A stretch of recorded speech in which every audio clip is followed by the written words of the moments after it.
जब तक तुम धोखा देते रहोगे सेकुलरिज्म के नाम पर। जो बोलते आजादी के वक्त ऐसा हुआ था, आजादी के वक्त यह भी हुआ था कि पंडित नेहरू 1953 से लेकर 1964 तक मेरे पास चार्ट है जो फसादात हुए, उन फसादात में 85% मरने वाले मुसलमान थे, 60% जख्मी होने वाले मुसलमान थे। और तुम बात करते हो सेकुलरिज्म की। नेहरू जब वजीर आजम थे, वही स्क्रिप्ट है, वही कहानी है, वही प्यादे है, वही गुलाम है। और गाली उस वक्त मौलाना हिफ्जुर रहमान को, मौलाना आजाद को दी जाती थी। रिजर्वेशन की जब बात होती थी तो आज असदुद्दीन ओवैसी को और इम्तियाज जलील को गाली दी जा रही है। मगर मेरे अजीज दोस्तों और बुजुर्गों, आपको समझना है इन बात को। मैं संविधान में, आईन में जो सेकुलरिज्म लिखा गया उसके खिलाफ कभी था ना रहूंगा। मैं हमेशा सियासी सेकुलरिज्म के खिलाफ हूं। इसको इस्तेमाल किया गया है मुसलमानों को कमजोर बनाने के लिए, इसको इस्तेमाल किया गया है मुसलमानों को बेघर बनाने के लिए, इसको इस्तेमाल किया गया है मुसलमानों को फसादात के बाद जेलों में डालने के लिए, इसको इस्तेमाल किया गया है कि मुसलमानों को टेररिज्म के कानून में डालकर उन नौजवानों की जवानी को बर्बाद करने के लिए, इसको इस्तेमाल किया गया है कि हमको ताकतवर नहीं कमजोर बनाने के लिए, इसको इस्तेमाल किया जा रहा है ताकि हमारी सियासी क़यादत ना उभरे। इन सबको एक बात की तकलीफ है कि सबकी लीडरशिप हो सकती है, मराठों की हो सकती है, कोई बात नहीं। मराठों की लीडरशिप हो सकती है, कोई बात नहीं। बैकवर्ड क्लास की हो सकती है, कोई बात नहीं। मगर किसी की नहीं हो सकती तो दलित और मुसलमान और आदिवासी की पॉलिटिकल लीडरशिप नहीं हो सकती। सबका लीडर हो सकता है मगर मुसलमानों का कोई लीडर नहीं हो सकता। और मैं कह रहा हूं कि मैं लीडर नहीं बनना चाहता हूं। अल्लाह गवाह है, मैं इस पाक औलिया अल्लाह के आस्ताने के सामने खड़े होकर कह रहा हूं, अल्लाह मेरे दिल का हाल जानता है, मैं मुसलमानों का लीडर नहीं बनना चाहता हूं। मेरी जिंदगी अल्लाह जब तक मुझे जिंदा रखेगा, मेरी कैन ख्वाहिश है कि तुम लीडर बनो, तुम कायद बनो, तुम सिपह सालार बनो। जो सेकुलरिज्म के पुजारी हैं, जिनकी जबान नहीं थकती मुझे गाली देते देते, बताओ तुमने अपनी जबान को क्यों नहीं खोला इन तमाम जब जलसे हो रहे थे। गाली दो मुझे, इल्जाम लगाओ, कोई फर्क नहीं पड़ता क्योंकि मेरी खबर में तुम आने वाले नहीं है, अशर के मैदान में ना तुम आने वाले। मगर जितना तुम गाली दे रहे, याद रखो मैं तो खुश होता हूं क्योंकि तुम्हारे अच्छे अमाल इंशाअल्लाह उस मैदान में मेरे पास आ जाएंगे, अगर है तो तुम्हारे पास। गाली दो मगर बोलो तो सही। नहीं, 1940 में ऐसा हुआ था, जंगे आजादी में ऐसा हुआ था, संविधान में ऐसा कर दिया गया था। अरे तारीख को पढ़ना है ना तो खुल के पढ़ो। मैं तुम्हारे सामने खड़े होकर, नागपुर की आवाम के सामने खड़े होकर तारीख को बयान कर रहा हूं। जब मौलाना अबुल कलाम आजाद रहमतुल्लाह अलैह दस्तूर साज असेंबली में संविधान आईन बन रहा था, उस वक्त वो और मौलाना हिफ्जुर रहमान रहमतुल्लाह अलैह जब कभी भी उठकर बोलते कि मुसलमानों को रिजर्वेशन मिलना चाहिए, मुसलमानों को रिजर्वेशन मिलना चाहिए, तो सरदार पटेल क्या करते थे मालूम आपको? सरदार पटेल ये करते थे कि दो मुसलमानों को मौलाना आजाद और मौलाना हिफ्जुर रहमान रहमतुल्लाह अलैह के सामने खड़ा कर देते थे। वो कौन थे? एक का नाम पटेल था, एक का नाम बेगम साहिबा था। और ये लोग खड़े होकर क्या बोलते थे? मौलाना आजाद और हिफ्जुर रहमान मुसलमानों को अक्सरियती तबके से मिलने नहीं देना चाहते हैं। तो आज भी वही बात कही जा रही है असदुद्दीन ओवैसी से कि ओवैसी मुसलमानों को मेन स्ट्रीम में आने से रोकता है। जो बात 1948-49 में मौलाना आजाद और हिफ्जुर रहमान से कही जाती थी, वही डायलॉग, वही स्क्रिप्ट चल रहा है। तो मौलाना अबुल कलाम आजाद ने कहा कि ये कॉन्स्टिट्यूएंट असेंबली मेरे लिए एक नई कैद बन चुकी है। मौलाना आजाद ने लिखा ये। और अगर कोई ये कहेगा, ये सेकुलरिज्म के पुजारी, ये सेकुलरिज्म के चमचे अगर कहेंगे ओवैसी कहां पर कहा, तो प्यारे वक्त और जगह बता दो, उसके बाद 5 मिनट में तुम ये वादा करना कि अगर मैं सच कह रहा हूं तो मेरा चप्पल होगी, तुम्हारा सर होगा। कब तक तुम धोखा देते रहोगे सेकुलरिज्म के नाम पर? जो बोलते आजादी के वक्त ऐसा हुआ था, आजादी के वक्त ये भी हुआ था कि पंडित नेहरू 1953 से लेकर 1964 तक मेरे पास चार्ट है जो फसादात हुए, उन फसादात में 85% मरने वाले मुसलमान थे, 60% जख्मी होने वाले मुसलमान थे। और तुम बात करते हो सेकुलरिज्म की। नेहरू जब वजीर आजम थे, वही स्क्रिप्ट है, वही कहानी है, वही प्यादे हैं, वही गुलाम है। और गाली उस वक्त मौलाना हिफ्जुर रहमान को, मौलाना आजाद को दी जाती थी। रिजर्वेशन की जब बात होती थी तो आज असदुद्दीन ओवैसी को और इम्तियाज जलील को गाली दी जा रही है। मगर मेरे अजीज दोस्तों और बुजुर्गों, आपको समझना है इन बात को। मैं संविधान में, आईन में जो सेकुलरिज्म लिखा गया उसके खिलाफ कभी था ना रहूंगा। मैं हमेशा सियासी सेकुलरिज्म के खिलाफ हूं। इसको इस्तेमाल किया गया है मुसलमानों को कमजोर बनाने के लिए, इसको इस्तेमाल किया गया है मुसलमानों को बेघर बनाने के लिए, इसको इस्तेमाल किया गया है मुसलमानों को फसादात के बाद जेलों में डालने के लिए, इसको इस्तेमाल किया गया है कि मुसलमानों को टेररिज्म के कानून में डालकर उन नौजवानों की जवानी को बर्बाद करने के लिए, इसको इस्तेमाल किया गया है कि हमको ताकतवर नहीं कमजोर बनाने के लिए, इसको इस्तेमाल किया जा रहा है ताकि हमारी सियासी क़यादत ना उभरे। इन सबको एक बात की तकलीफ है कि सबकी लीडरशिप हो सकती है, मराठों की हो सकती है, कोई बात नहीं। मराठों की लीडरशिप हो सकती है, कोई बात नहीं। बैकवर्ड क्लास की हो सकती है, कोई बात नहीं। मगर किसी की नहीं हो सकती तो दलित और मुसलमान और आदिवासी की पॉलिटिकल लीडरशिप नहीं हो सकती। सबका लीडर हो सकता है मगर मुसलमानों का कोई लीडर नहीं हो सकता। और मैं कह रहा हूं कि मैं लीडर नहीं बनना चाहता हूं। अल्लाह गवाह है, मैं इस पाक औलिया अल्लाह के आस्ताने के सामने खड़े होकर कह रहा हूं, अल्लाह मेरे दिल का हाल जानता है, मैं मुसलमानों का लीडर नहीं बनना चाहता हूं। मेरी जिंदगी अल्लाह जब तक मुझे जिंदा रखेगा, मेरी कैन ख्वाहिश है कि तुम लीडर बनो, तुम कायद बनो, तुम सिपह सालार बनो। आपको लीडर बनना है। जब तक हम बैठकर अपने मुकद्दर के फैसले हम नहीं करेंगे, हमारे मसाइल हल होने वाले नहीं हैं। हम बैठकर कैसे अपने मुकद्दर के फैसले तय करेंगे? जब आपका नेता होगा, नागपुर की बल्दिया में आपका नेता होगा, महाराष्ट्र की विधानसभा में 2 से ज्यादा आपके एमएलएज होंगे, महाराष्ट्र में 1 इम्तियाज से ज्यादा और एमपी आपके जीत कर आएंगे जब आपकी लीडरशिप होगी। यही तो लड़ाई मंजलिस की है। मैं तुमसे ये नहीं कह रहा हूं कि तुम मुझे नागपुर के आसमानों पर जो 1-2 तारे नजर आ रहे हो तोड़ के लाके दो। मैं तुमसे सिर्फ इस बात की भीख मांग रहा हूं कि अगर मेरी बात में सच्चाई है तो मेरा साथ दो, मेरा साथ दो। मेरे लिए नहीं, अपने आने वाली नस्लों के लिए, अपने आने वाले मुस्तकबिल के लिए, ताकि तुम बैठकर अपने मुकद्दर के फैसले तय कर सको। आप बताइए मेरे अजीज दोस्तों और बुजुर्गों, गवर्नमेंट ऑफ इंडिया ने, मिनिस्ट्री ऑफ एजुकेशन ने अपना डेटा रिलीज किया है। वो डेटा ये क्या कहता है सुनो आप। वो डेटा ये कहता है कि हायर एजुकेशन में, यानी 12th क्लास के बाद जो बच्चे ग्रेजुएशन या बीटेक या एमबीबीएस या जो भी करते हैं उसको हायर एजुकेशन कहते हैं। गवर्नमेंट ऑफ इंडिया का डेटा कहता है कि 2019 और 20 में 21,01,000 मुसलमान हायर एजुकेशन में पूरे भारत में पढ़ रहे थे।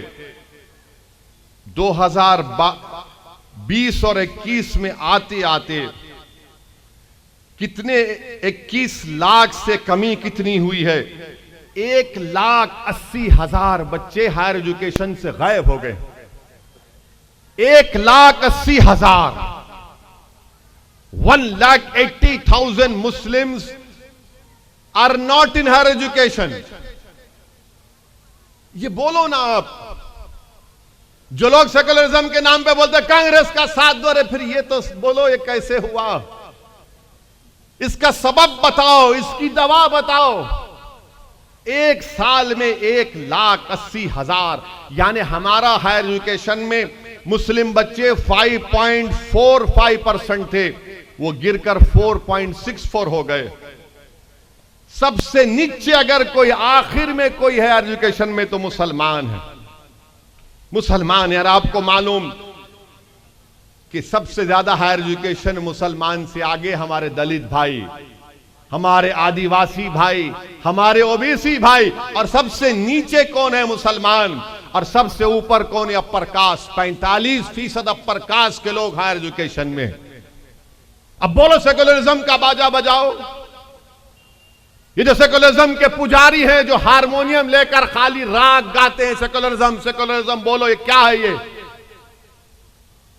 1,80,000 बच्चे सिर्फ एक साल में हायर एजुकेशन से मुसलमानों के गायब हो गए। और कहां से गायब हो गए? इंस्टीट्यूट ऑफ नेशनल इंपॉर्टेंस में, पब्लिक फंडेड स्टेट यूनिवर्सिटीज में, गवर्नमेंट एडेड डीम्ड यूनिवर्सिटीज में, जो सेंट्रल यूनिवर्सिटीज के कॉलेजेस हैं उसमें नंबर गिर गया, जो स्टेट यूनिवर्सिटीज के कॉलेजेस हैं उसमें मुसलमानों का नंबर गिर गया। अगर हम मुसलमान पढ़ेंगे नहीं, लिखेंगे नहीं, तो कैसे ताकतवर होंगे? कैसे अपने हुकूक की लड़ाई लड़ेंगे? कैसे अपनी इज्जत की लड़ाई लड़ेंगे? कैसे अपनी हिफाजत की लड़ाई लड़ेंगे? कैसे अपने घर को बचाने की लड़ाई लड़ेंगे? कैसे अपने मस्जिद और दरगाहों और वक्फ की जायदाद को बचाने की लड़ाई लड़ेंगे? तालीम से महरूम कर दिए जा रहे हैं। और आपको मालूम, महाराष्ट्र में, उत्तर प्रदेश में बाबा की सरकार है जो हर बात पे बोलते गोली मारो। उत्तर प्रदेश में 58,365 मुस्लिम बच्चे निकल गए। महाराष्ट्र में कितने निकले? 15,428 बच्चे।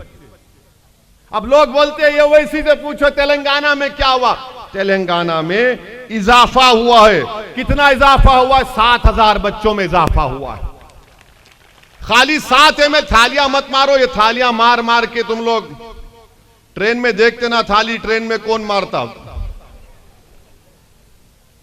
तेलंगाना में मंजलिस के 7 MLA कोई मंत्री नहीं बनेगा जब तक मैं जिंदा रहूंगा। इंशाअल्लाह सब संतरी बन के, खादिम बन के काम करेंगे गरीबों का और मजलूमों का।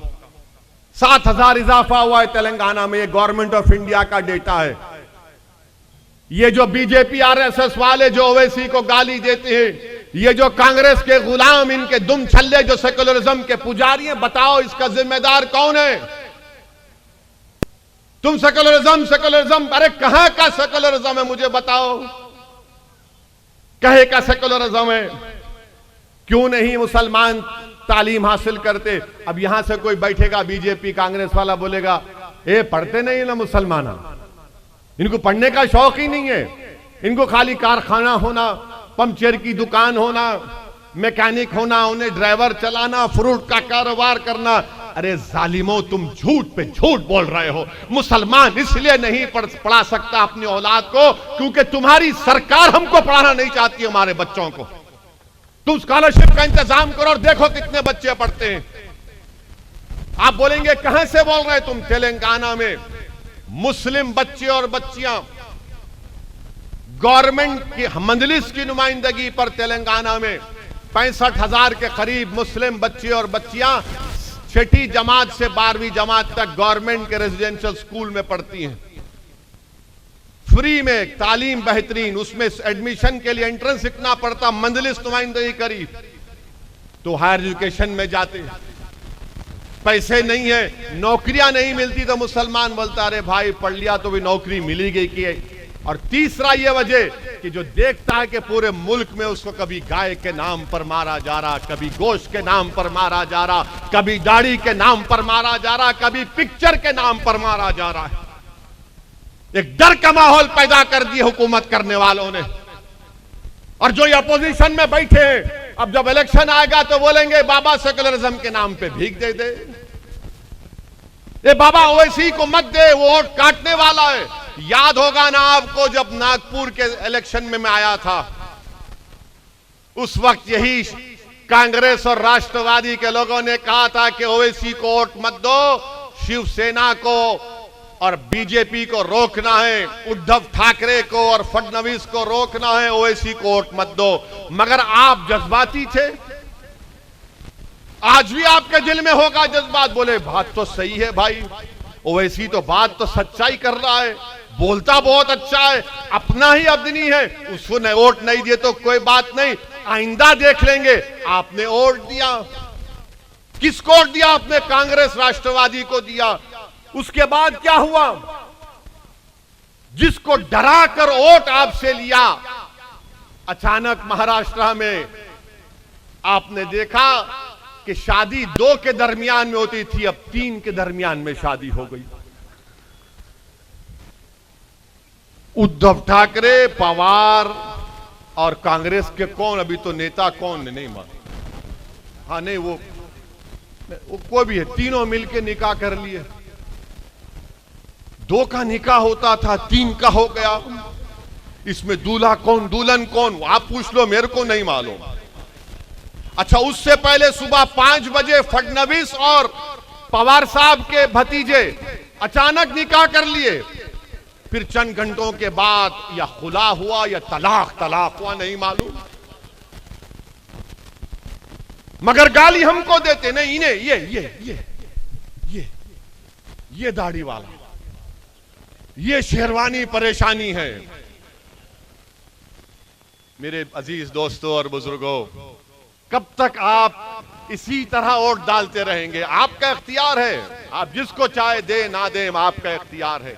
मगर कभी तो सोचो, मैंने तुम्हारे सामने मौलाना अबुल कलाम आजाद को कोट किया कि मौलाना आजाद ने कहा था 1949 में, मौलाना आजाद ने कहा था कि ये मेरे लिए एक नई जेल बन चुकी है। वही सिलसिला चल रहा है, वही सिलसिला चलता रहेगा। मैं मर जाऊंगा, जमीन में मेरे जिस्म की हड्डियां कीड़े मकोड़े खा लेंगे उसको, मगर यही इस्तेसाल चलेगा, यही धोखा चलता रहेगा। आप कब तक नहीं लेंगे? नहीं, इलेक्शन जैसे आता मुसलमानों का ऐसा लगता है भाई जिंदगी मौत का मामला है, क्या करेंगे? इनको नहीं वोट दिए तो उन्हों आ जाते। अरे मेरे भाई, तुम वोट मत भी दो, वो लोग जीत रहे हैं, बीजेपी वाले आपकी वजह से नहीं जीत रहे। मैं हमेशा कह रहा हूं, आज भी कह रहा हूं आपसे, पार्लियामेंट का चुनाव क्या होता है देखो। मेरे अजीज दोस्तों और बुजुर्गों, अपनी लीडरशिप को पैदा करो। अगर आप मुझे पसंद नहीं करते तो किसी और को खड़ा कर लो मेरे भाई, मगर कोई तो हो जो तुम्हारी लड़ाई लड़ सके। अरे महाराष्ट्र की सियासत में किसानों के नेता हैं, दलितों के नेता है, आदिवासियों के नेता है, मराठों के नेता है, बैकवर्ड क्लास के बरादरियों के नेता है। तुम्हारा कौन है नेता, बताओ? अरे जो चुनाव आने के बाद जो लोग मसाजिद से ऐलान करते हैं कि सेकुलरिज्म के नाम पर वोट दो, अरे आप खुद लीडर बन जाइए ना, चुनाव लड़िए आप, मैं आपके लिए काम करने को तैयार हूं। मगर ये कब तक ऐलान करके आप अपना नुकसान कर रहे हैं? कब तक तुम मुझे मेरी तरफ देखोगे, इम्तियाज जलील की तरफ देखोगे? अरे हम इंसान हैं भाई, हम कभी ना कभी ये चिराग गुल हो जाएगा, हम दुनिया से चले जाएंगे। फिर तुम किसको लेकर आओगे? तुम आसमान से नहीं आएगा, कोई जमीन से निकल कर नहीं आएगा, तुम्हारे दरमियान से तुमको अपना लीडर बनाना पड़ेगा। सोचो मेरी इस बात को। नहीं, पार्लियामेंट में है ना ओवैसी बोलेगा, अरे मैं क्या कोई ऑर्केस्ट्रा पार्टी हूं? दूसरे नहीं बोल सकते। ट्रिपल तलाक का मसला आया तो सबकी जबानें खामोश। मैंने कहा उन मुस्लिम एमपी से दूसरे पार्टी के, बोलो कुछ तो बोलो। बोले नहीं, ओवैसी तेरी बात सुनने बैठे हम। बोला क्यों? बोले हमारी पार्टी नहीं बोलने देगी। मेरे अजीज दोस्तों और बुजुर्गों, अपनी लीडरशिप को पैदा करिए आप, अपनी आवाज को मजबूत करिए आप, डरिए मत, घबराइए मत। हालात मुल्क के उसी वक्त बदलेंगे जब आप अपने मुकद्दर के फैसले करेंगे। जो कांग्रेस के पुजारी हैं तो बोलते नहीं, देखो कांग्रेस की सरकार है। राजस्थान में जुनैद और नसीर को जिंदा जला दिया गया, जुनैद और नसीर को जिंदा जला दिया गया। कांग्रेस की हुकूमत थी। सबसे पहले उनके घर को जाने वाले का नाम असदुद्दीन ओवैसी था। मैं गया, वहां पर जाकर मिला। वहां के मुख्यमंत्री 15 दिन के बाद जुनैद और नसीर के घर को गए। एस ग्रेशिया कितना दिए? 15 लाख। कन्हैया को मारने वालों के कंडेम करते हैं, मजम्मत करते हैं। कन्हैया के परिवार को 50 लाख और जुनैद और नसीर के परिवार को 15 लाख देते हैं। यह कांग्रेस की हुकूमत है। हाजी हज को जा रहे हैं, हाजियों की बस पर पत्थर फेंककर हाजियों को जख्मी कर दिया गया। कांग्रेस की सरकार है। और बोलते नहीं ओवैसी वोट काटने वाला है। और हमारे वजीर आजम आखिर में उनको भी बोल देंगे कुछ, नहीं तो ये कांग्रेस के पुजारी बोलेंगे हमारा बाजा बजाए, उनको नहीं बोले देखो उन्होंने।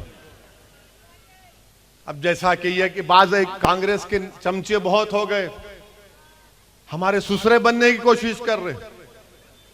ओवैसी को समझता नहीं हमारी बात को। अरे क्या तू मेरा ससुरा है? मैं अपनी ससुरे की बात नहीं सुनता हूं, सिर्फ बीवी की सुनता हूं, क्योंकि आप सब सुनते हैं, मैं भी सुनता हूं। घर को गए तो भड़काऊ भाषण नहीं दे सकते, घर में खाली नीचे मुंडी डाल के जी जी। इन्हों हमारे ससुरे बन रहे, हमारे को मशवरा दे रहे। अरे तुम हारमोनियम लेके बैठ जाओ, तुम मुझे मशवरा देने की जरूरत नहीं है। मुझे ये बताओ मोदी को कामयाब किसने किया? अरे मोदी की हुकूमत में सबसे ज्यादा नुकसान अगर किसी को हुआ तो अल्पसंख्यक समाज को हुआ। 9 साल में दलितों को नुकसान हुआ है। किसको लव जिहाद के नाम पर मारा और पीटा जाता है? किसको तब्दीली मजहब के नाम पर पीटा जाता है? किसको गोश्त के नाम पर मारा जाता है? किसको सिटीजनशिप छीनने के लिए CAA का कानून कौन बनाता है? कौन बनाता है बताओ मेरे भाई? सबसे ज्यादा तो यही हो रहा है। UAPA का कानून बनाया गया, अमित शाह ने बनाया। उस कानून में अगर जेलों में सड़ रहे तो सबसे ज्यादा दलित, आदिवासी और मुसलमान। 8-8 महीने 2-2 साल बेल नहीं होती है, क्योंकि UAPA का कानून बीजेपी कांग्रेस ने तायीद किया। ये 9 साल का रिकॉर्ड है प्रधानमंत्री का। और मैं फिर से कह रहा हूं कि जब तारीख लिखी जाएगी नरेंद्र मोदी के सियासी लेगेसी की, तो उसमें जरूर लिखा जाएगा कि प्रधानमंत्री जब मोदी थे तो मुसलमानों को मार्जिनलाइज कर दिया गया, मुसलमानों को एलियनेट कर दिया गया। और मोदी के 300 के MP में एक भी मुसलमान MP नहीं है, एक मुसलमान मिनिस्टर नहीं है। हिजाब के खिलाफ कानून बनाती है बीजेपी जब मोदी वजीर आजम होते हैं। मेरे अजीज दोस्तों और बुजुर्गों, बीजेपी अगर जीत रही है तो कांग्रेस की वजह से, ये सेकुलर पार्टियों की वजह से जीत रही है। इनमें इतनी ताकत नहीं है कि मोदी को रोक सके, मगर इनमें इतनी ताकत है कि झूठ पर धोखा देकर आपका वोट ले सकें। अगर मोदी को हराना है तो आइडियोलॉजी पर मुकाबला करो। मोदी को हराना है तो देश की जनता को RSS और मोदी के खिलाफ करो। मोदी को हराना है तो बेरोजगार नौजवानों को हुकूमत के खिलाफ खड़ा करो। मोदी को हराना है 24 में तो किसानों को सामने खड़ा करो, गरीबों को सामने खड़ा करो, जिनकी आमदनी कम हो चुकी है। अगर आज एक मजदूर 100 रुपये कमाता था तो आज सिर्फ 50 रुपये कमा रहा है। और एक अमीर अगर आज 100 रुपये कमा रहा था तो आज 120 रुपये कमा रहा है। मगर ये लोग मोदी से मुकाबला करना नहीं जानते। ये कहना चाहते हैं कि सबसे बड़ा हिंदुत्व का नेता कौन है। इसीलिए महाराष्ट्र में आप देख रहे कि कांग्रेस और शरद पवार मिलकर उद्धव ठाकरे को मुख्यमंत्री बनाना चाहते हैं, जिसने विधानसभा में खड़े होकर कहा था कि हां, हमने बाबरी मस्जिद को शहीद किया था। जब तुम ये कहोगे और इसको मुख्यमंत्री बनाना चाहोगे तो फिर मोदी को कहां रोक पाओगे। मेरे अजीज दोस्तों और बुजुर्गों, मेरी आप सदैवन गुजारिश ये है कि आप मजलिस इत्तेहादुल मुस्लिमीन को मजबूत करिए। और मुझे यहां पर एक शेर किसी का था या किसी का एक डायलॉग था याद आ रहा है कि तुम्हारा गम है गम, तुम्हारा गम है गम, मुसलमानों का गम ख्वाब व कहानी है क्या। तुम्हारा गम है गम, मुसलमानों का गम ख्वाब और कहानी है क्या। तुम्हारा खून है खून, हमारा खून पानी है क्या।